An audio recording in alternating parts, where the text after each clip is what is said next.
8 दिन पहले शेख आसिफ भी ब्रिज का दौरा किए थे और 10 जनवरी तक के टाइम दिए थे कि अगर काम शुरू नहीं हुआ तो हम यहाँ पे बड़ा एहतजाज करेंगे। और इस तरीके से कल से सोशल मीडिया पे चल रहा है कि आप क्रेडिट लेने के लिए यानी ये ब्रिज के ऊपर आज आए हुए। नहीं, देखो सच्चाई ये है कि इस ब्रिज को ले करके हमने हमेशा कोशिश की। हमारा ऐसा मानना था कि इस ब्रिज को ले करके जब ये ब्रिज शुरू हुआ था, इस ब्रिज की वजह से शेख आसिफ साहब 2019 का इलेक्शन हारे थे। हमको डर ये था कि अगर 2024 में ये ब्रिज मुकम्मल नहीं हुआ तो कहीं ऐसा ना हो कि इस ब्रिज के अधूरेपन की वजह से हम हार जाएं।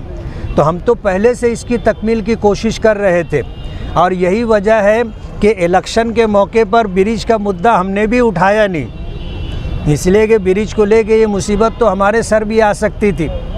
अभी इलेक्शन हो जाने के बाद हम आए थे यहाँ इस ब्रिज का जायज़ा लेने के लिए, ठेकेदार से बातचीत करने के बाद सोशल मीडिया पर जब हमारा ब्रिज को ले करके आना जाना माजी आमदार शेख आसिफ ने देखा तो क्रेडिट लेने के लिए वो आए थे। हम तो पहले आके गए, वो क्रेडिट लेने के लिए आए थे। सही बात है, सही बात है। इसलिए हम पर अगर ये इल्ज़ाम है कि हम क्रेडिट लेने के लिए आए हैं, हमको आज क्रेडिट की ज़रूरत नहीं, हम तो इलेक्शन जीत गए।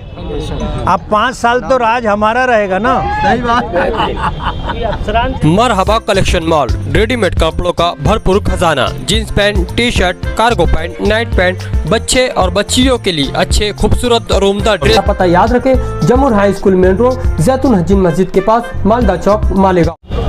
अब ये तो हमारे शहर की बदकिस्मती है कि आज एक छोटा सा फ्लाईओवर, ये फ्लाईओवर जो है आज से 7 साल पहले बनना शुरू हुआ था। हमारी जानकारी में ऐसी है कि ये मालेगांव का फ्लाईओवर जिसकी 500 मीटर की मसाफत होगी, नागपुर का एक ब्रिज और ये ब्रिज साथ में बनना शुरू हुआ था। वो 26 किलोमीटर का ब्रिज बन करके चालू हो गया है। वो 26 किलोमीटर का ब्रिज बन के चालू हो गया और ये आधा किलोमीटर का ब्रिज आज तक अधूरा और नामुकम्मल है। इस ब्रिज की वजह से अब तो हम ये सोचने पे मजबूर हो गए कि ये ब्रिज मालेगांव के लिए राहत है या मुसीबत है। इस ब्रिज की वजह से दोनों साइड की जो ज़मीनें थी, लोगों के मकानात और जायदाद थे, उनकी कीमतें ख़त्म हो गई। एक बात। दूसरी बात ये कि इस ब्रिज की वजह से मालेगांव के लोगों को राहत मिलना तो बहुत दूर की बात है, तकलीफ़ ही तकलीफ़ है। बस स्टैंड को तो फ्लाईओवर के ऊपर ला नहीं सकते आप, बस स्टैंड नीचे है, दोनों तरफ से आने जाने वाली जो बसें हैं वो नीचे से ही आएंगी। कुसुम्बा रोड का ट्रैफिक नीचे है, मछली बाज़ार का ट्रैफिक नीचे है, ओल्ड आगरा रोड का ट्रैफिक नीचे है। तो इस ब्रिज की वजह से यहाँ के अहलियान शहर को क्या राहत मिलेगी, हम तो परेशान हैं। दूसरी बात ये है कि इस ब्रिज की वजह से इस ब्रिज के ऊपर नशा करने वाले लोग, कुछ ख़राब काम करने वाले लोग इसका यूज़ करने लगे, इसलिए कि ये इस्तेमाल में नहीं है। अभी पीछे आप जाके देखोगे शराब के बोतल के जो है वहाँ टुकड़े पड़े हुए हैं। इसका मतलब ये है कि रात में किसी ने शराब पी है, बोतल वहीं छोड़ करके वो चला गया। ब्रिज के नीचे लोगों ने मुस्तकिल अतिक्रमण करके रखा है और नीचे रोड बनना है या वहाँ गार्डन बनना है, आज तक लोगों को पता नहीं। अभी जो है सिटी इंजीनियर ने ये बताया कि भाई रेलिंग करके वहाँ बीच में गार्डन बनाया जाएगा। वायरिंग होना बाकी है, पोल लगना बाकी है, लाइटिंग बाकी है। दोनों साइड के अंदर नीचे ब्रिज के नीचे जो बिजली के पोल हैं उनकी शिफ्टिंग बाकी है। ये सारे काम आज 7 साल के अरसे में फ्लाईओवर का ठेकेदार कंट्रैक्टर उसने काम किया नहीं। अभी सिटी इंजीनियर ने हमें ये बताया कि उनको 52 नोटिस दिया जा चुका है और अभी जो है 53वीं नोटिस उनको दी गई है। मैं हैरान हूँ कि इतनी सारी नोटिस देने के बाद भी अगर काम नहीं हो रहा है तो या तो हम लोग काम करने के अहल नहीं हैं या कारपोरेशन के सारे ऑफिसरों को घर बैठ जाना चाहिए। अगर ऐसा रहेगा तो जाहिर बात है ठेकेदार लोग तो मनमानी कर रहे हैं। आप एक पेपर नोटिस दे देते हो, उसके बाद जो है आप उसकी अमल बजौनी नहीं कर पाते, तो फिर नोटिस देने का मतलब क्या हुआ। अभी ये फ्लाईओवर नामुकम्मल है, 7 साल का अरसा हो गया। हमने कुछ 15 दिन पहले जो है यहाँ पर जो है हमने आ करके जायज़ा लेने के बाद बात की थी। ठेकेदार ने, मैंने, कमिश्नर साहब ने, दोनों से बात की। ठेकेदार ने आज से 1.5 महीना पहले 15 दिन का टाइम लिया था कि 15 दिन में मैं मुकम्मल कर दूंगा, लेकिन आज 1.5 महीने से ज़्यादा अरसा गुज़र गया। उसने काम जो है अब शुरू किया है, कब तक मुकम्मल करेगा पता नहीं। इसी बात को लेकर के हम लोग यहाँ आए थे।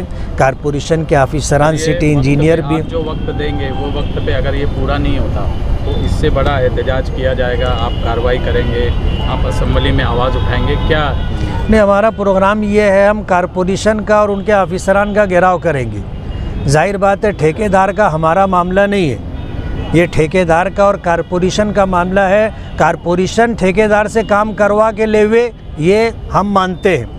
और अगर कारपोरेशन में हमारे जो है डिप्टी कमिश्नर शिंदे साहब हैं, सिटी इंजीनियर हैं, यहाँ मौजूद हैं, अगर ये लोग उनसे काम नहीं ले सकते हैं तो कारपोरेशन की जिम्मेदारी है काम पूरा करके देने की। हम कारपोरेशन का घेराव करेंगे। वैसे भी कारपोरेशन बुनियादी सहूलियत देने में मालेगांव शहर में नाकाम है। पिछले 3 सालों से प्रशासक है। कल एक एहतजाज, ज़बरदस्त एहतजाज हुआ, एक आदमी की जान जाते जाते बच गई, तो क्या नहीं, हमको भी उसी रास्ते पे जाना पड़ेगा।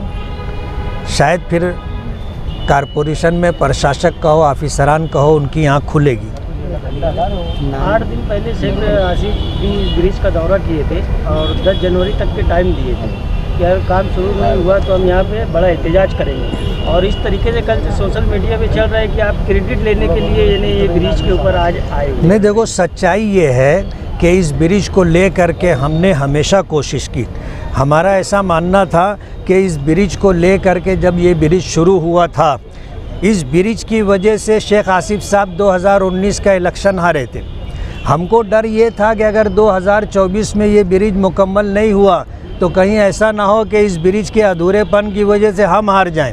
तो हम तो पहले से इसकी तकमील की कोशिश कर रहे थे और यही वजह है कि इलेक्शन के मौके पर ब्रिज का मुद्दा हमने भी उठाया नहीं, इसलिए कि ब्रिज को लेके ये मुसीबत तो हमारे सर भी आ सकती थी।